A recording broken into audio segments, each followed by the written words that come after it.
ધર્મક્ષેત્રે મહાક્ષેત્રે મહા ગંગા કાલિંદી સંગમે પ્રયાગે પરમે પુણ્યે બ્રહ્મલોકસ્ય વર્તમની. આ બ્રહ્મલોક કેવો છે? બ્રહ્મલોકસ્ય વર્તમની, બ્રહ્મલોક જવા માટેનો વર્તમની એટલે રસ્તો ક્યાંય હોય તો એ છે પ્રયાગમાં. પ્રયાગમાં એવું પેલા માનવામાં આવતું કે પ્રયાગમાં કોઈ આત્મહત્યા કરે તો આત્મહત્યાનો દોષ નથી. પ્રયાગમાં લગભગ લોકો પ્રયાગમાં આત્મહત્યા કરવા જતા, જેમ કાશીમાં બધા કરવત મુકાવા જતા, એમ મોટા ભાગના લોકો પુલ ઉપર ચડી અને ગંગા યમુના અને સરસ્વતીમાં કૂદકો લગાવી દેતા. પછી વિદ્વાનોએ આ બોલવાનું બંધ કર્યું. બ્રહ્મલોકસ્ય વર્તમની, બ્રહ્મલોક જવા માટેનો માર્ગ છે.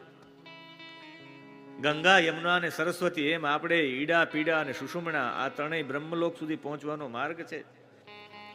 ધર્મક્ષેત્ર છે ગંગા યમુના અને સરસ્વતીનું સ્થાન. ધર્મક્ષેત્રે મહાક્ષેત્રે, મહાક્ષેત્ર પણ છે.